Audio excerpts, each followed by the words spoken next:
Start with a little housekeeping. Well, first of all, welcome everyone. Thank you so much for being here this afternoon with Santa Fe Public Library and author Ronald Chapman. The structure of this event will first be introductions, then a program with Ronald Chapman, and lastly, we will have time to take questions and comments. If you have any technical difficulties, please feel free to type in your concern there in the webinar chat box. I'll assist you there. To ask a question or make a comment, please raise your hand to be unmuted to ask the question yourself, or you can type it in the chat box or the Q&A box there, and I will read your questions and comments for you at the appropriate time for Mr. Chapman. Please let me introduce Ronald Chapman. Ronald Chapman is an author, speaker, and facilitator who refers to himself as a full-time, all-time student of life. Over the past 30 years, he has followed many paths of spiritual and religious learning. Mr. Chapman spent many years as a national award-winning radio commentator on KUNM radio in Albuquerque, New Mexico. He is an elite accredited speaker through Toastmasters International and an accomplished leadership facilitator working with clients from all over the world, including the Centers for Disease Control and the World Health Organization. Ron currently resides in Atlanta and spends much of his time immersed in art and beauty wherever his travels take him. You can learn more about Ronald Chapman at ronaldchapman.com and find all of his books for purchase there. Recently published on May 1st, please allow me to introduce Ronald Chapman's book, The Dark Side of Grace. A devastating terrorist bomb blasts at a spiritual retreat outside of Santa Fe, New Mexico, sends journalist Kevin Pitcairn and his beloved Emmy on a quixotic quest to understand the roots of violence. Traveling across the country deep into the bowels of Southern Appalachia, their search takes them through a long-standing rift in the American consciousness to confrontations with remarkable and anomalous characters, some of them deeply spiritual, others well-grounded in research and psychology. In this sequel to the much-acclaimed A Killer's Grace, Pitcairn and Emmy return to the exploration of innocence, while adding to it a deepening understanding of injury and ordeal, and its amazing corollary of post-traumatic growth. As the quest and its dangers rip their lives apart, doors open that lure them back and forth across the country in search of tendrils tying together the events and anguish, as well as bringing the protagonists more deeply together. Please welcome author Ronald Chapman and his book, The Dark Side of Grace. Thank you so much, Jessica. It is perfect that the first virtual event for the Dark Side of Grace is coming out of a library, and more specifically, the Santa Fe Public Library. I appreciate that very much, partly because as a kid, my safe space was the bowels of the library in my small city I grew up in, where I could disappear into the dim and the must and all those books, and nobody could find me. It was especially true during the hot summers. And so libraries have a real important place in my life, as do books. It was there I probably realized I probably would write someday. So that, and the fact that I'm was a long time resident of New Mexico, and that line Jessica read about chasing beauty and all those things. I mean, Santa Fe has been a place I return to a couple times a year, as well as all of central and northern New Mexico. So places near and dear to my heart, which is something that comes out in the books. So a little bit of backstory first. So, I have a long history, 20 years living in Albuquerque and wandering all over the state. During the late 90s, just to set the scene here, I had a correspondence with a real serial killer.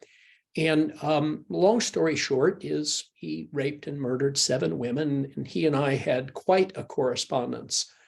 Before he was put to death, he gave me permission to use any of his materials to use in any format that would not disclose who he was. He never wanted anyone else to be harmed. And so it took me a few years to pull it together, but eventually what I wrote was the first book in this series called A Killer's Grace, which was a fictionalized treatment of what I learned from the serial killer. In that book, I introduced two characters who become co-protagonists in The Dark Side of Grace. The first is Kevin Pitcairn. It's a Scottish name, and he is an investigative journalist working for a newspaper in Albuquerque. And he is self-described and referred by others as being like a bloodhound. Once he gets a scent, he just cannot refrain from following it. And that's what happens in A Killer's Grace, is he gets on the scent of something that he just can't leave alone. And his girlfriend, the love of his life, Maria Elena Maldonado, is a native Hispanic New Mexican. He calls her Emmy, her initials M-E, Emmy. And the two of them have quite a relationship. What you also need to know about Pitcairn is that he is a recovering alcoholic.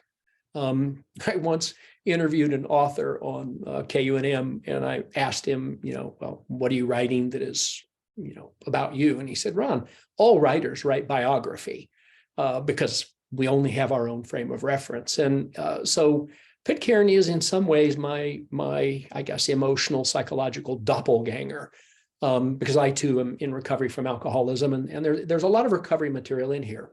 Emmy, Maria Elena, is an incest survivor and has her own recovery story that parallels his. And so for many, it's useful to know that these are people they've been to the dark side, and in A Killer's Grace, they get launched forward. Well, when I got done with A Killer's Grace, two things happened. One was that one of my first reviewers editorialized and said that I had created a new genre called psycho-spiritual thriller. And it was kind of like, oh, well, how about that? I've created a new genre, the psycho-spiritual thriller. Of course, that sounds pretty egotistical, but it's still fun to hear. But then another reviewer said that they considered a work of art that blended so many things together and really provocative in terms of what it stirred up, which is part of the intention as the author. And this reviewer said, I can't wait for the sequel, to which I said, oh, there's a sequel. I thought it was a one and done. And it took me about 10 years to finally figure out how I wanted to launch this. And so Dark Side of Grace, I mean, it's a standalone book. You can read it by itself, or you can read it as part of the series that I call the Chronicles of Grace. And it again features Pitcairn and Emmy. He's known as Pitcairn in the Rooms of Recovery, and so pretty much everyone just calls him that. And she is more formally known as Maria Elena. So the Dark Side of Grace doesn't pick up exactly where things left off, although there's references in here back to the first book about Pitcairn and Emmy, A Killer's Grace. So in the Dark Side of Grace, I'll tell you a little bit about what I'm going to explore in it. Perhaps some of you have read it already. But before I do that, I was talking with Jessica beforehand about what a powerful place is New Mexico. And anybody who's been there, who lives there, knows that there's a real incredible ambiance, a presence. Artists and seekers come there because of the feel of the place. And so one of the things I wanted to do in this series, and by the way, I think there's going to be 5 books in this Chronicles of Grace series by the time it's done. There's more story to tell. What I wanted to do was to not just paint the scenery of New Mexico, where a lot of this takes place, at least initially, but also to capture that ambience. There's a real spiritual feel to the place. So one of the things I use is an omniscient voice of the place as its own character, because it creates a feel, it provides context, it especially provokes an emotional response. And so the Dark Side of Grace opens with this omniscient voice, which, by the way, is sprinkled throughout the books. It just sort of drops in as kind of a narrative perspective. And so the Dark Side of Grace opens in this omniscient character. Light falls through turquoise skies. A blanket of snow carpets the valley, reflecting the light and amplifying its effect to an ethereal quality. For artists and wanderers who find their way to New Mexico, it is the expansiveness of the light that holds and embraces them. To the east, the light glints off snow-mantled mountains, their shadowed pinkish hue a near perfect contrast to the sky. High desert stretches endlessly westward as the Rio Grande threads its way through the city of Albuquerque. Beneath the river lies a former canyon created when the plates of the earth wrenched apart. Over millennia, it filled with layers of boulders, gravel, soil, and detritus that is now miles deep. Atop this makeshift foundation of earth, the world is nearly motionless, seemingly poised for the unexpectedness of the day at hand. So just a word about this ambiance, the setting. One of the pieces of feedback that I've particularly appreciated, because I love the land of entrancement so much, my morphine of land of enchantment, is that people tell me I really get the setting right. I get the setting and the circumstances right, which in the case of Dark Side of Grace also follows them along on their journey, which I'll tell you a little bit in a moment. The other thing I'm told is that I get characters really, really well constructed. And the truth of the matter is that almost all of these settings, almost all of these unfoldings, almost all of these characters are in fact based on something, someplace, or someone who's a real character. And so I sometimes laugh if people go out to coffee with me or whatever. I was just out having lunch with a colleague not long ago, and there's this great server. And we had such a fun time talking to her. And I just said, I got a place for you in the book I'm writing right now. And of course, she blushed. And then she said, tell me more. So anyway, they are based on real characters, which I think helps fuel the fact that they seem to be pretty solidly real characters. So that passage sets the scene. I want to read the opening to the book to give you a sense of what happens. Again, I know some of you probably have not read the book yet, but here we go. Chapter 1. Just south of La Bajada, the long, steep upslope to Santa Fe that takes Interstate 25 away from the valley of the Rio Grande, the Jeep moves steadily atop asphalt, threading darkly through endless reaches of white. The cold front that passed through and deposited a layer of ice and snow had left early enough the previous day to let bright sunshine do its work. Then temperatures had plummeted overnight. It was all part of the high desert winter in New Mexico. Now, as the morning began, Kevin Pitcairn drove carefully, wary of black ice, as the longtime love of his life, Maria Elena Maldonado, slept curled in the passenger seat. It was the Monday holiday for Martin Luther King Jr., a perfect day for an escape to the city different as the state's capital fancied itself. Just before La Bajada, the first sign appeared that their plans for the day would not unfold as expected. Pitcairn sensed movement in the back seat and looked in the rearview mirror. Lincoln rose to rapt attention facing northeast, his head cocked to listen since eyes made opaque by congenital defects could not distance clearly. Seconds later, a dull thud vibrated up through the ground and the Jeep trembled. Then, muffled by distance, the sound of an explosion concussed through the air. Beside Lincoln, Lucy, whom they affectionately referred to as the clown boxer, also lifted to attention. What the hell, he muttered as the Jeep downshifted on the hill. Pitcairn felt a slight tension creep into the day. Maria Elena stirred beside him. What just happened, Cito? She asked groggily. As a child, he had been little Kevin, which she had converted to the Spanish Kevincito, Cito for short. It was ironic given his tall, rangy, and powerful build. An explosion of some kind, he said. Lincoln sensed it before I felt it. Maria Elena stretched and yawned as she sat up, rubbing her eyes with her palms. They were both quiet for a few minutes. Just lost my place. They were both quiet for a few minutes until reaching the top of the hill, let them see to the east. What they saw stunned them into silence. A huge gray cloud cascaded up directly ahead of them, towering against the idyllic blue skies, endless carpet of snow-covered land, and brilliantly backlit mountains. It seemed surreal, a perfect landscape scarred by what was clearly a plume of destruction. Pitcairn quickly pulled to the shoulder as Maria Elena gasped. "What the hell?" she exclaimed. "What is that, Cito?" By the way, I'm cleaning the language up just a little bit.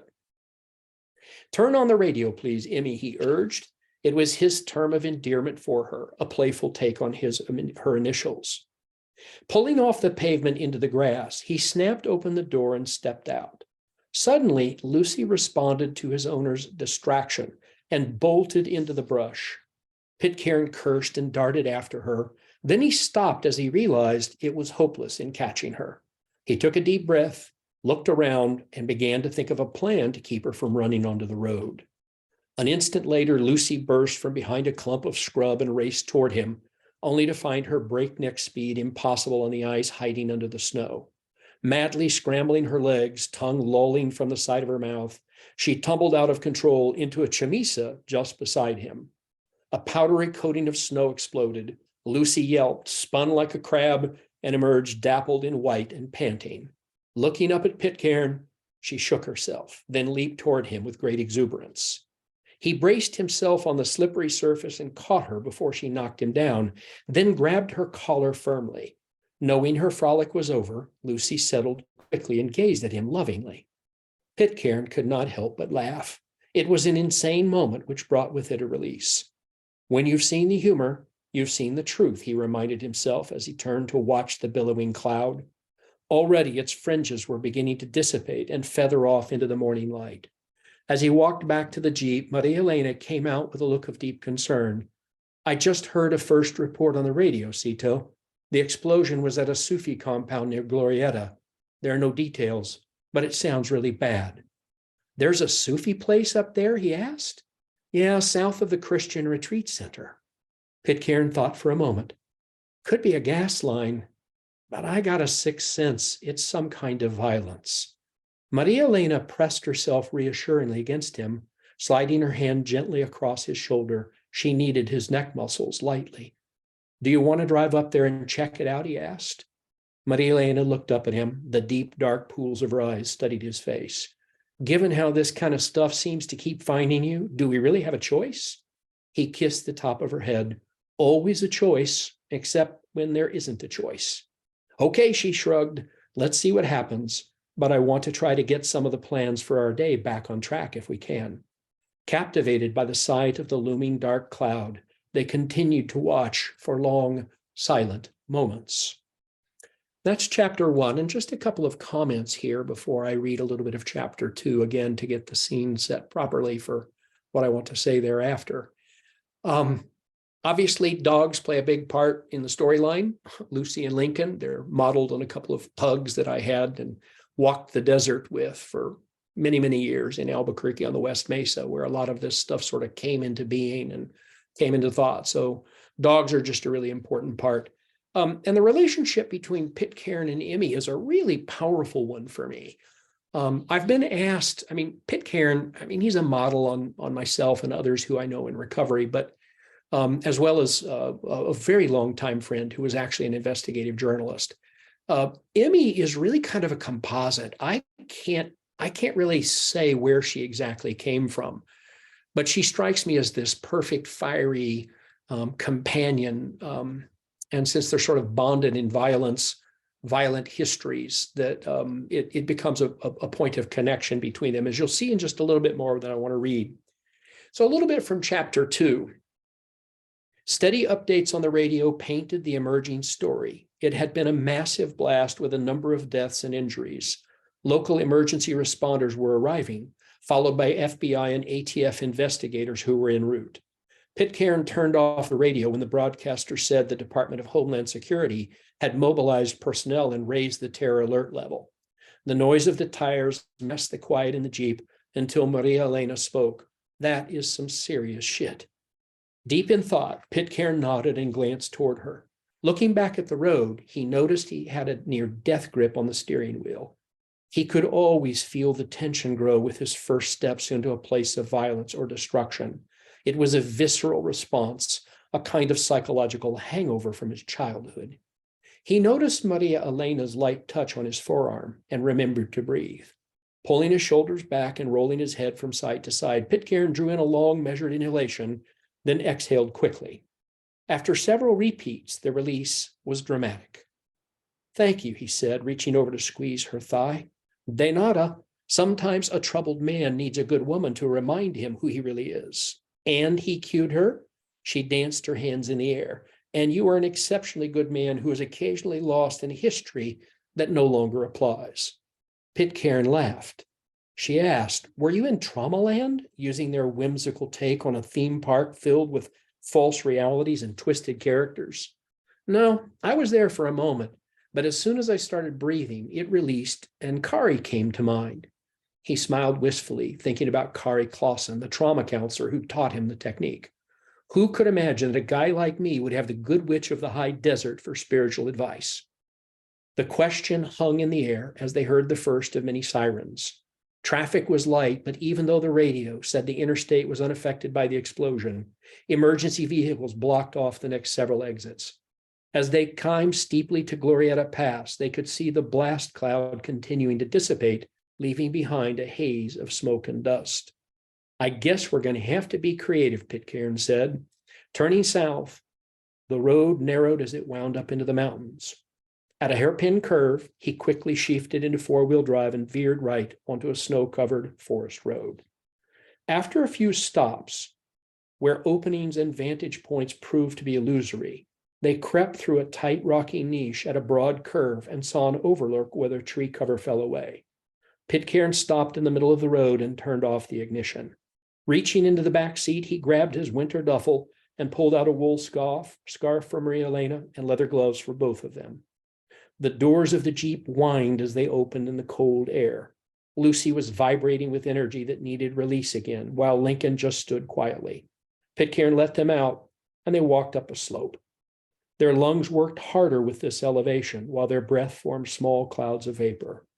After about 40 feet, they came to a view that would have delighted them on any other day. But now the scene below was one of debris and destruction. In a large flat space on the lee of the mountain, the Sufi compound's wreckage radiated outward. Trees were flattened for several hundred yards. The buildings and walls that remained looked from afar like the Anasazi ruins Pitcairn and Maria Elena had seen in canyons across the southwest. Crumpled vehicles still smoked, and he even thought he could smell the carnage. Tiny black figures moved in the distance as a helicopter rose in the air. Maria Elena pressed her head into his chest and began to cry. He wrapped her in his arms and continued looking below. Pitcairn felt sorrow rise, a bittersweet ache just above his heart, and began another kind of breath work Kari had shown him to help blunt the effects of re-traumatization. Maria Elena pulled away to rub her eyes and blow her nose. She shook her head. "I don't know how you can be with this as often as you are." He brushed her cheek. "Kari says I have a very high threshold for discomfort. She tells me it's the basis for a high degree of empathy that's growing in me." He shrugged. "All I know is to stand in the presence of it all and breathe, to bear witness to it." His voice fell away. "Emmy, this is what I seem to have been called to do. And somehow I can simultaneously see a great beauty amid that ugly." He smiled tenderly as she looked at him. "You know," Maria Elena said, "I always thought it was the violence that lurked in you that was so alluring.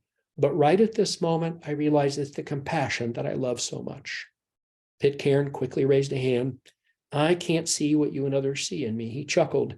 "Most people can't see their own inner darkness. Me, I can't fathom anything other than that." Maria Elena nodded. "Me, I cry. Then I start trying to figure out how to catch those bastards and make them pay." A wry smile crept to her face. Pitcairn had a last look at the blast site, then took her hand and led her to the Jeep. Lincoln and Lucy clambered in. The ride into Santa Fe was quiet, with emergency vehicles and black SUVs passing them in both directions. "It's really quite a response," Maria Elena said. "Yeah, well, in the recent years of high alerts, it's made it really efficient. That is such a sad commentary, isn't it?" In town, they dropped Lucy and Lincoln at a doggy daycare for 24-hour concierge service, which was the choice of the wealthy when visiting their second homes in Santa Fe. Then they drove to the Tea House on Canyon Road, a funky New Age meets Tibet restaurant that they both loved. After getting a very strong latte for himself and a large hot chocolate for Maria Elena, Pitcairn pulled out his notepad and started writing. Some of it was the ongoing written inventory kept to process and reflect as part of his recovery from alcoholism. The rest were notes for his work as a commentator and journalist with the Albuquerque Chronicle. Pitcairn stepped from his mug and realized he needed to call his editor, Sean Mortensen. Finding a spot outside in the morning sun, he tapped the speed dial. Sean, I'm up here in Santa Fe. How come? What are you doing there? Well, it wasn't planned. Maria Elaine and I were coming up for the day and the explosion happened while we were driving. Coincidence, but timely. Sean, it's really bad. I can't imagine how big the bomb must have been. It must be a whole lot of dead. He told Mortensen what he'd seen. The editor knew that violence often brought out the best in Pitcairn's writing and told him he wanted a reflective piece built around his on-the-scene observations and feelings. After that, Maria Elena and Pitcairn spend some time in Santa Fe, and the plot launches from there. Let me tell you just a little bit about where the plot goes and why this is so important. You probably began to sense that some of the context in that bombing scene is very contemporary in nature. What I wanted to do was to bring this difficult topic, these difficult topics, to the fore in this and have Pitcairn wrestle with them, which is what he does and does so well. As the trajectory continues, it becomes all the more contemporary. And in fact, you'll see as the book proceeds that it begins to creep into time that looks a lot like the past few years. I will jump just a little ahead here. The next book in the series, which I'm currently writing, actually takes place partly amid the pandemic. So it brings it into contemporary times. Somebody told me that the real power of this is that we can process information far better through a story than we can through nonfiction. And I really like that idea. And so where I'm headed with this is to bring this difficult conversation about violence into contemporary times, and then to allow Pitcairn to wrestle with it and wrestle with a number of things that happen, which gives us a chance to wrestle with it as well. So there's partly some method to the madness, if you will. What happens, A Killer's Grace was largely confined to New Mexico, some in Texas and Oklahoma, but largely New Mexico. The Dark Side of Grace, this bombing is a launching point for a trek that they make across the country. What happens is that bloodhound quality that Pitcairn has, it just latches on to this whole question of violence and tries to begin to make sense of it. There's a scene in the first book, A Killer's Grace, where a priest goes back to a biblical writing about the angel of the Lord wrestling with Jacob, and proceeds to tell Pitcairn he's that guy. He's that guy who just has to wrestle with stuff, which is strangely biographical, I might add. Those of you on here who know me personally know that I just can't stop wrestling. Neither can Pitcairn. These things need to be wrestled down. So this bombing in Santa Fe becomes a launch that takes them, as you heard Jessica read in part of the intro, it takes them across the U.S. They transit through Atlanta, although there's very little Atlanta in here. There may be more in a future book. Through Greenville, South Carolina, where I happened to live for a little while, where Pitcairn latches onto a collection of interesting people in recovery, which become part of the storyline. What he's doing is he's following a scent back to where the bomber, who gets disclosed in the next couple of chapters, where the bomber came from. And the bomber came from what out here in the Western Carolinas they would call the hollers of Appalachia. And not surprisingly, there's a whole history there that brings together everything from the history of violence there. Certainly, the War of Northern Aggression, as they call it, filters into this. And then as he continues to follow it up through Asheville, North Carolina, where a large part of the plot, that's actually the photo on the front is Asheville, the Blue Ridge Mountains hovering just above the city of Asheville. I guess I should say that the first book, the cover was, that should look a lot like Albuquerque to people who know Albuquerque, which would be exactly right. So they go deep into the Blue Ridge Mountains, and there's a remarkable number of things that unfold there. And what I want to say about that, just a little bit of disclosure and foreshadowing. What I introduce, if the first book was about inherent innocence, that when we dig deeply enough, we get to understand deeply. This book really explores a notion called post-traumatic growth. Because it turns out, and there's actually a piece in here where I say this, when Pitcairn is writing some things later in the story. He says, "This is what I have learned about post-traumatic stress and post-traumatic growth. The same terrible occurrences that can destroy people and their lives can produce inner transformation that change the entire trajectory of those people and their lives. Yes, let me affirm that again. It is not a matter of what happens to us, what the ancient Greeks called fate, that defines us or our lives. It is what is done with what comes to us that creates destiny out of fate. What we do with fate is very much dependent on the degrees to which we are healed people." So I introduced this idea because the more I've dug into the idea of inherent innocence, which was the serial killer story, which everybody goes like, a serial killer, really? Fair question. I have been stunned by what the research and understanding of trauma and post-traumatic growth is teaching us. That what we now know about how much there can be generational transfer of trauma, about how trauma can be passed through in communities, how something like chronic hunger, being surrounded by poverty, being surrounded by violence, that it can deeply affect us. And there's a whole body of research around this that is really pretty profound. But then the cutting edge of the research, which I actually have to update a little bit in the next book, because a few things have been revealed that I didn't know at the time I was writing this. But the upside of trauma is the potential for transformational growth, post-traumatic growth, which is in itself a really remarkable thing. And so what Pitcairn gets latched onto and drags Emmy with him, and then Emmy gets caught up in her own part of the plot. What he gets latched onto is this idea that terrible things can destroy, and those same terrible things can transform. I was actually just speaking over the weekend at a Unity Church in Chesapeake, Virginia, and on Sunday, and I talked about how if you look at a lot of the ancient Asian religions, you see that destruction and death have an essential part to life and growth, that in fact they're inseparable, and in fact destruction and death could be said to precede transformation and growth. So he gets latched onto this and he just can't let it go, because of course in part it's his story. And for those of you who may be in recovery, or for those of you who've had transformational experiences in your life, you know exactly what I'm talking about. It's very relatable.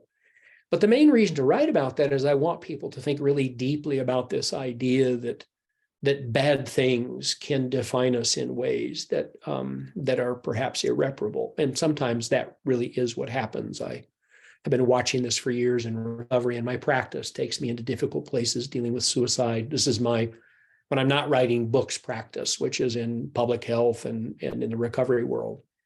There is lots of very, very difficult stuff. And yet there's this incredibly encouraging possibility that we can be transformed by it. So that's what Pitcairn gets latched onto. I will say this, just a little bit of foreshadowing for what is to come. So Pitcairn has already come into this with a whole lot of transformation as part of his story, his recovery story. And in the book, Maria Elena gets transformed, which is like, and you can probably see the twinkle in my eyes, which is like just this really, really cool, sweet part of the story. And by the time it's done, in the first book, Maria Elena was just a really, really good companion, a character I really, really appreciate. In this book, Dark Side of Grace, Maria Elena really begins to become what I would call a co-protagonist. He and she and he are in this together, which is how they end up walking through the last part of the plot, which I won't ruin for you all. That trajectory, them as co-protagonists, continues beyond this into the next books. they have a lot of ground to cover, which, if I had a lot of time, I would start telling you a little bit about that, but I don't have that time. Suffice it to say that some remarkable things happen. So let me just say a little bit more about this, and then we'll open it up for you all to ask questions or comment or whatever you might like to do.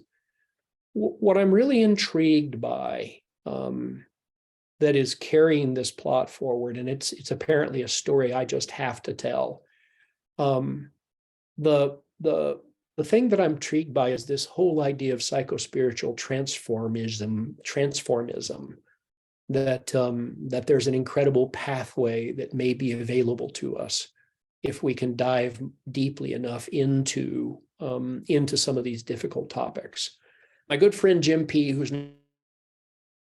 long time sober in Albuquerque and actually in Santa Fe as well.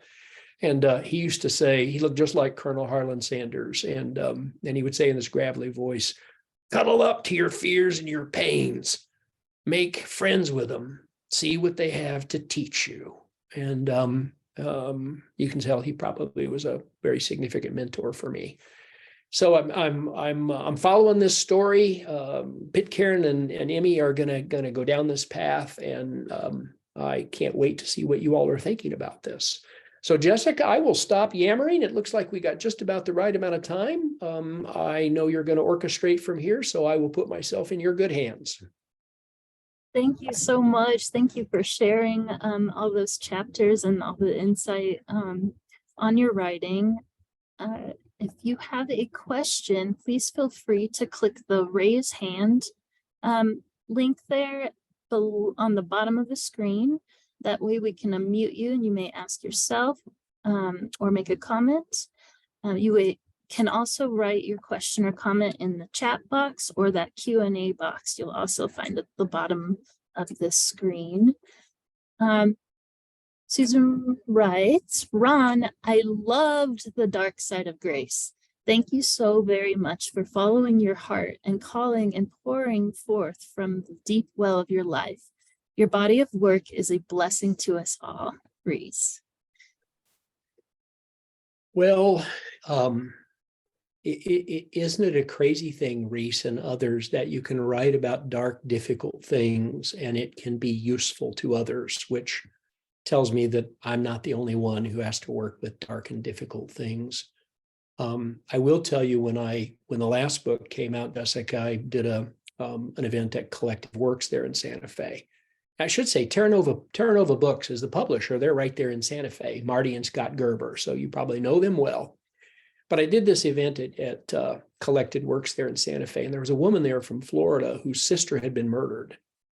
And she had come to listen to me because she said she had been going to the prison to visit the man who had killed her sister, brutally, I might add.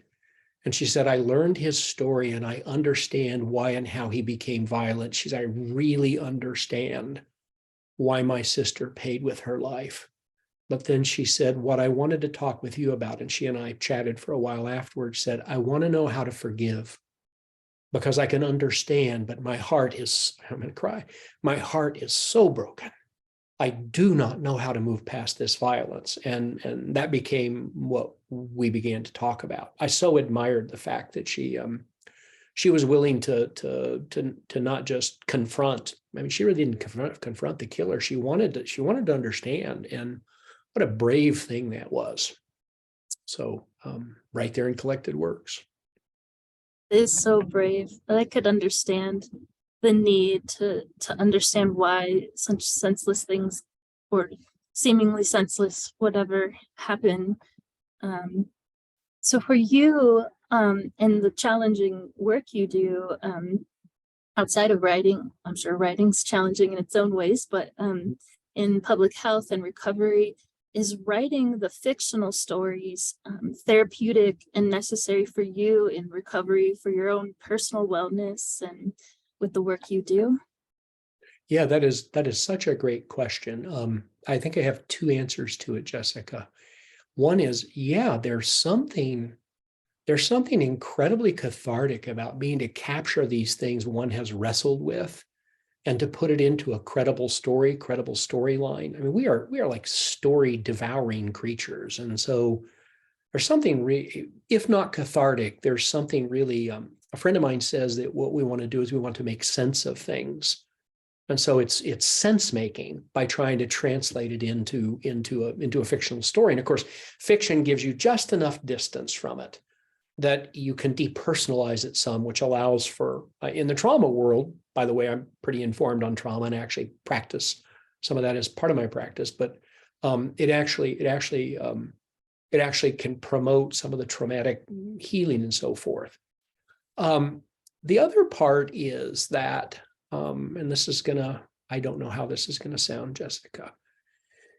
What has happened to me as a result of diving deeply into serial killers and bombers and suicidal ideation and all that stuff is it has opened up a really, really deep well of compassion and empathy. I really understand a great deal I never formerly understood. And I'm gonna cry. The thing that has been most validating about that is when my clients will say, Ron, we can talk about this because you don't ever judge me. I was like, oh my God, what a gift that is from doing this work and writing this story is now I can hang out with people who are troubled and we can talk and process stuff because they feel like we can talk and process. And that's like priceless as best I can see it. So yeah, I think I'll stop right there. Thank you. I appreciate you answering my question. This is more of a comment from another participant. They say, I really enjoy the depth you go into in your sharing post-traumatic growth.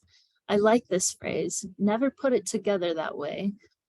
Even though I work with folks all the time, transforming trauma and awakening consciousness. Thank you. Can't wait to read your books as I write too. Oh, that is wonderful, Carrie Lee. I hope I pronounced that right, Carrie Lee. Yeah, I'm so glad you're working in that space. I don't know if that's in Santa Fe or not. There's a lot of this work going on in New Mexico. And the more and more we learn about how much can be restored, and the more and more we learn about what preventive steps we can take. We were just talking over the weekend about how to work with kids early on to help heal the traumatizing effects of all kinds of things long before it metastasizes in them.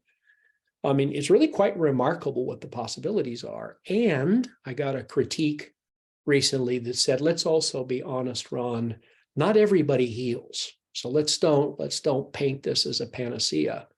And I have a couple of instances of that. And so yeah, but the possibility of healing and transformation is like, oh, let's try that. I mean, what do we got to lose? But it also has to be grounded in a realization that people really do bear devastating effects from these things. And sometimes the best we can do is be with them. That's a big part of the healing practice. So Carolee, keep up the good work and yeah, keep reading. I have more stories to tell about this.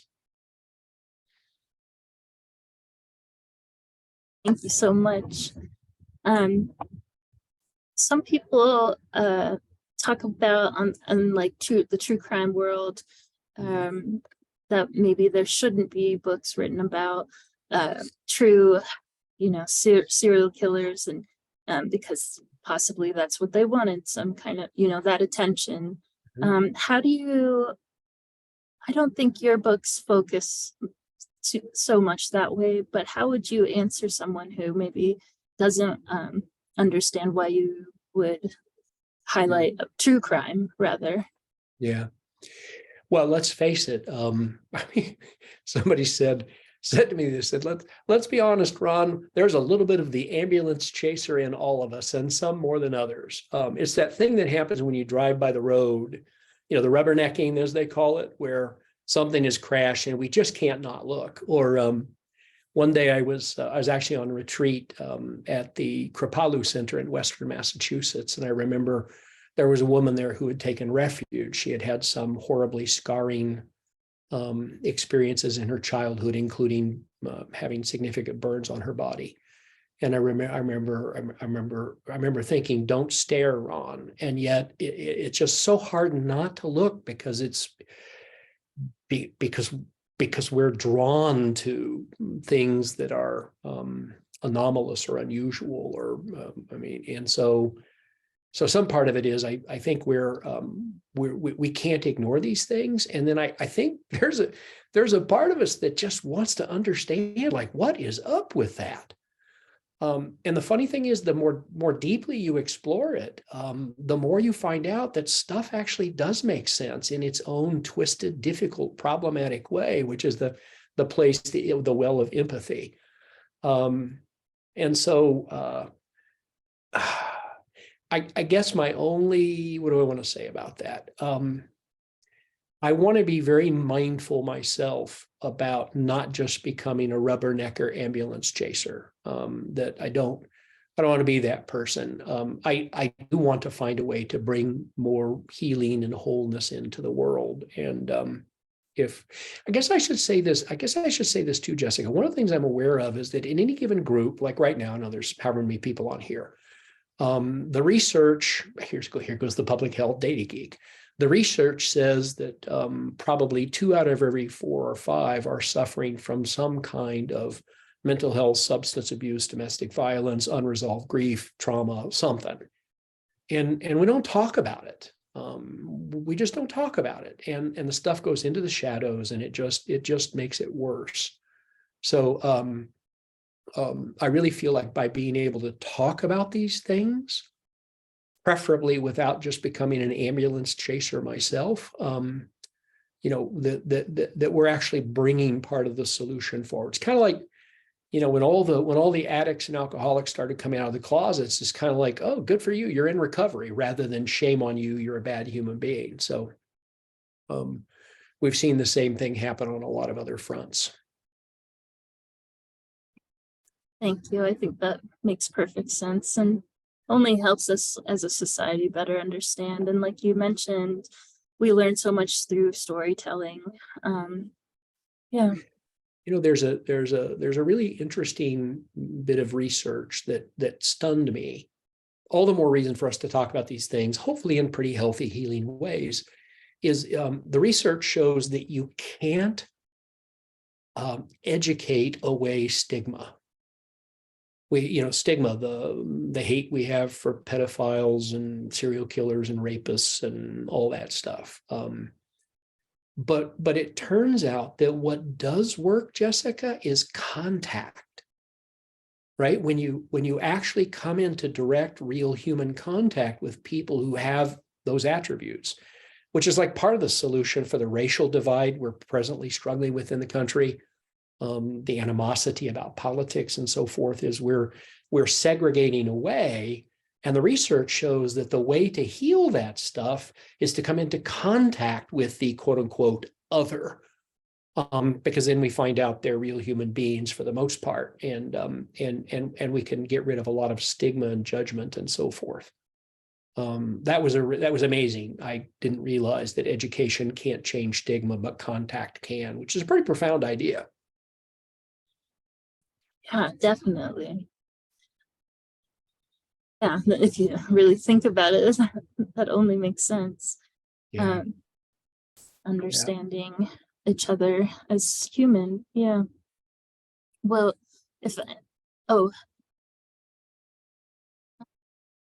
Curly, if you could further explain your question. You said, what had you interviewed a murderer? Is that the question? Murder? I have, and it wasn't in the context of interviewing for a book. It was in the context of, I suppose it really wasn't an interview so much as a discussion. It was someone who came into my sphere because they were in recovery and working their way through some stuff. And so I guess to say interview, probably, Carolee, that's not fair. So the why, I see you wonder, is because it was somebody who needed to talk about something heinous in their past that we needed to work through. And as best I can tell, it was very helpful. I've also talked things through with an arsonist. That was such an interesting conversation. And I've talked these sorts of things through with a fair number of a few people who've had pretty strong suicidal ideation. So and I do have one person who I can't literally call a bomber, but they sure did blow a lot of stuff up when they were younger. So they don't quite rise to the level of being a terrorist, but we did talk about his love of doing that stuff.